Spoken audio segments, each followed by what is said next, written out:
नमस्कार सर, मेरा नाम राजू है। आज का टॉपिक है जो चल रहा है भूचाल, स्मॉल कैप से सावधान।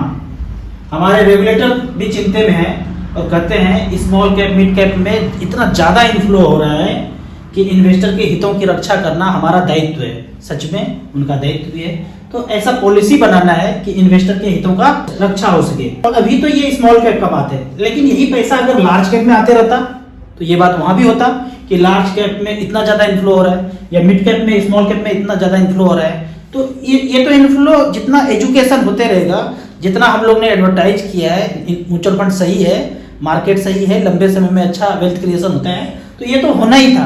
आज होता कल होता वो होना ही था। अभी तो कुछ भी एजीएम नहीं दिख रहा है, इससे 10 टाइम्स 20 टाइम्स 100 टाइम्स आने वाले फ्यूचर में दिखेगा। तो ये तो किसी न किसी कैटेगरी में इन्फ्लो बढ़ेगा ही बढ़ेगा।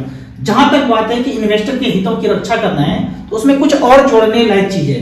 उदाहरण के तौर पे सत्यम में स्कैम हुआ तो किसी को अनरियलिस्टिक प्रॉफिट हुआ और किसी को लॉस हुआ। अगर ये पता चल गया कि ये स्कैम है, तो जिसको जिसको भी प्रॉफिट हुआ था और जिनको लॉस हुआ था, उनका पैसा निकाल करके उस इन्वेस्टर को देना है जिनको लॉस हुआ है। ठीक उसी तरह अगर देखा जाए, ये हुआ था 9/11, एक साजिश के तहत बड़ा गिरावट हुआ, तो डाटा सेव रखना चाहिए बड़ा गिरावट में कि किसको प्रॉफिट किसको लॉस। प्रॉफिट वाला निकाल के अगर ये प्रूफ हो जाता है तो प्रॉफिट वाला निकाल करके जितने इन्वेस्टर है उनको लॉस को भरपाई करना है। अभी आपने रिसेंटली 19, 20, 21 में देखा, भूतकाल में बड़ा गिरावट मैड बीमारी के नाम से। अब मान लेते हैं एबीसी कंपनी को 90% प्रॉफिट हो गया। कुछ कंपनी का ग्रुप होगा जो साजिश के तहत इन्होंने ऐसा रचा, उनको 90% प्रॉफिट हुआ और लॉस XYZ इन्वेस्टर को हुआ। तो ये साजिश के तहत अगर प्रॉफिट किसी को हुआ और इतने सारे लोगों को लॉस हुआ, तो ये डाटा इस तरह से सेव रखना है कि ये मार्केट चल रहा था और बड़ा गिरावट साजिश के तहत एज पर प्लान ऐसा किया गया। तो इस बड़े गिरावट को के डाटा को लॉक करके रखना है, सेव करके रखना है। 5 साल में पर्दाफाश हो जाए, 10 साल में हो जाए, जब भी हो जाए, तो यहाँ का पैसा वहां जाना चाहिए। ऐसा भी नियम होना चाहिए। आजकल सोशल मीडिया के वजह से जो भी षड्यंत्र है उसका भंडाफोड़ साल भर के अंदर हो जाता है। तो इस तरह से करके हमारे जो हितों की रक्षा करने का बात है, तो कोई भी पंगाबाजी करे और प्रॉफिट अनरियलिस्टिक करे, तो इस तरह से इन्वेस्टर के हितों का रक्षा किया जा सकता है कि उसके प्रॉफिट को निकाल करके, चाहे जब भी पता चले, लॉस वाले इन्वेस्टर को दिया जा सके। अभी एक केस सहारा का देख लेते हैं। सारा पैसा भी आ चुका है, निवेशक भी पता है, पैसा देने में 20 साल 30 साल 40 साल गुजर जाए, तो इन्वेस्टर के हितों की रक्षा कैसे कर पाएंगे?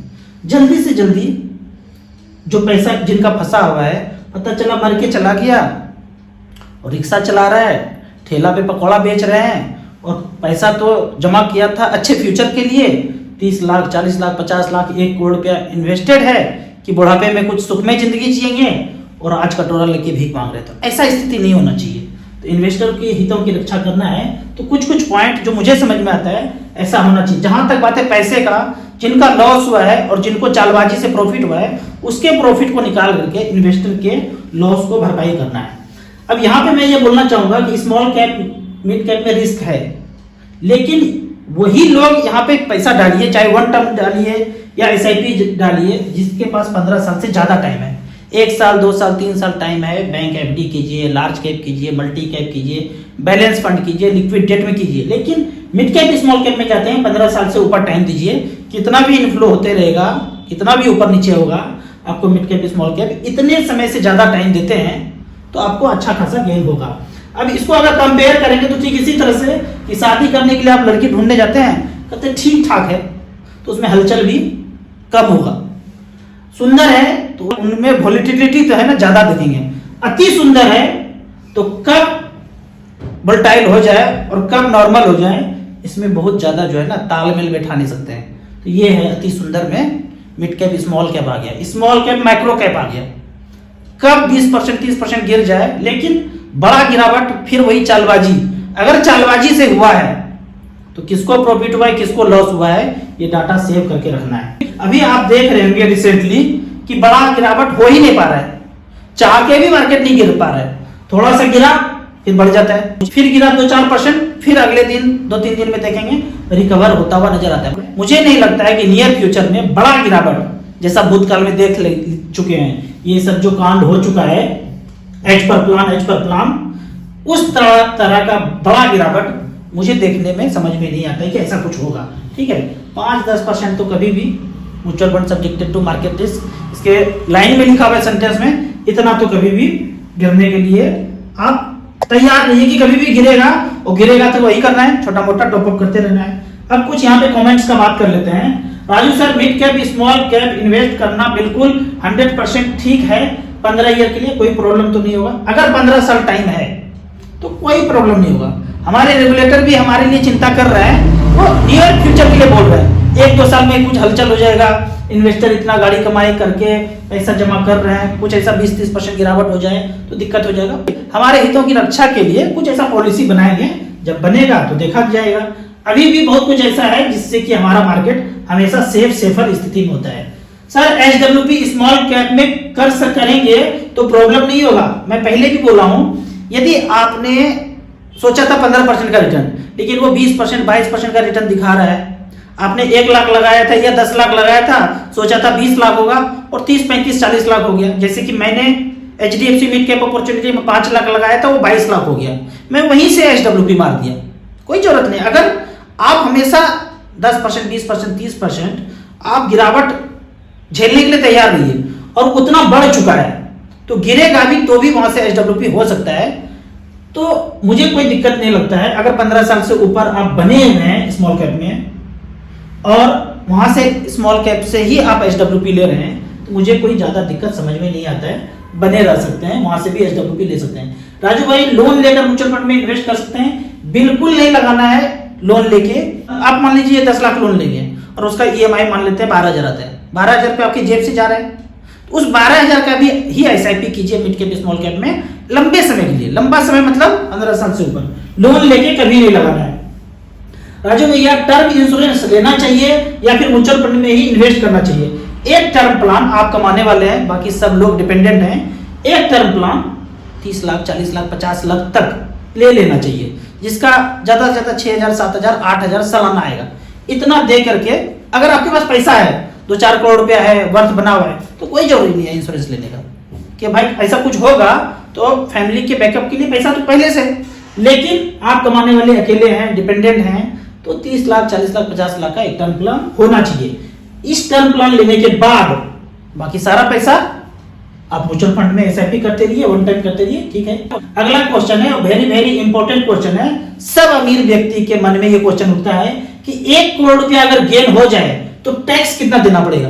मान लीजिए कि आपने 1 करोड़ रुपया लगाया और बढ़ के 2 करोड़ हो गया, तो 1 करोड़ गेन हो गया। 2 करोड़ में 1 करोड़ तो मूलधन ही था, हटा दीजिए, बचा 1 करोड़। 1 करोड़ में 1 लाख रुपया छूट है, बचा 99 लाख। 99 लाख का 10% 9,90,000 टैक्स देना ही पड़ेगा, आपको देना है, अपने आप कट के नहीं जाता है। तो मान लेते हैं 1 करोड़ में 10 लाख रुपया ही गया, तो 90 लाख तो आपका बचा ना। 90 लाख रुपया शुद्ध मुनाफा आपका है। अब उस पैसे पे कोई टैक्स नहीं लगेगा, कोई स्लैब में हो आप, 30% में हो, 35% में हो, 25% में, कोई भी स्लैब में हो। मात्र म्यूचुअल फंड में बढ़े हुए पैसे पे 10% मतलब 1 करोड़ पे 10 लाख रुपए ही टैक्स जाएगा, बाकी सारा पैसा आपका है। भाई, लमसम करने में बेस्ट टाइम कब होता है? जब जब थोड़ा बहुत गिरे। अभी 2-3 दिन पहले गिरा था, आप थोड़ा सा मार्केट में परचेज कर लेते। जब जब गिरे 2%, 3%, 4% स्मॉल कैप मिड कैप, थोड़ा थोड़ा आप परचेज करते रहिए। सर, 1 लाख रुपया से कम अगर प्रॉफिट होगा और उसको एनुअल इनकम के साथ जोड़ना है क्या आईटीआर फाइल करते टाइम पे? बिल्कुल नहीं करना है। आपको इनकम टैक्स तब आएगा जब आप रिडीम करेंगे या स्विच करेंगे, तो पैसा जब आपके अकाउंट में आएगा, जब आपके अकाउंट में आएगा तब प्रॉफिट माना जाएगा। आपने 1 लाख लगाया और बढ़ के 2 लाख हो गया, फिर बढ़ के 5 लाख हो गया, फिर 1 करोड़ हो गया, टैक्स नहीं आएगा बाबू साहब, वो म्यूचुअल फंड में है। जब आप बेचेंगे, जब आपके अकाउंट में आएगा तब टैक्स कटता है। ये नहीं कि पैसा बढ़ते जा रहा है, बढ़ते जा रहा है, बढ़ते जा रहा है, कोई टैक्स लेने वाला नहीं है। बढ़ रहा है म्यूचुअल फंड तो बढ़ रहा है, ऐसा नहीं कि हमने 1 लाख लगाया और बढ़ के 10 लाख हो गया और फिर जेब से टैक्स देना पड़ेगा, और कल दिन मार्केट गिर गया तो पैसा टैक्स देते जा रहे हैं जेब से, और वहां से कुछ नहीं आया। जब निकालेंगे अकाउंट में पैसा आ जाएगा, प्रॉफिट हो जाएगा, तब टैक्स देना है। पैसा बढ़ रहा है तो बढ़ने दीजिए, कोई ITR का टैक्स टूक्स देना नहीं है। आप इसी तरह कमेंट सेक्शन में क्वेश्चन पूछते रहिए, मैं आपको जवाब देता रहूंगा। और आपको म्यूचुअल फंड में पहली बार इन्वेस्ट करना है तो दिए हुए ऐप में रजिस्ट्रेशन करने के बाद हमसे जुड़ सकते हैं। ऐप का और मेरे सर्विस का लाइफ टाइम कोई चार्ज नहीं है। कोई भी क्वेश्चन हो डायरेक्टली आप व्हाट्सएप की भी कर सकते हैं या कमेंट सेक्शन में क्वेश्चन पूछ सकते हैं। वीडियो अच्छा लगे तो व्हाट्सएप यूनिवर्सिटी में दोस्तों के बीच इसे जरूर शेयर करें। यूट्यूब पे देख रहे हैं तो लाइक एंड शेयर जरूर करें। Thank you so much.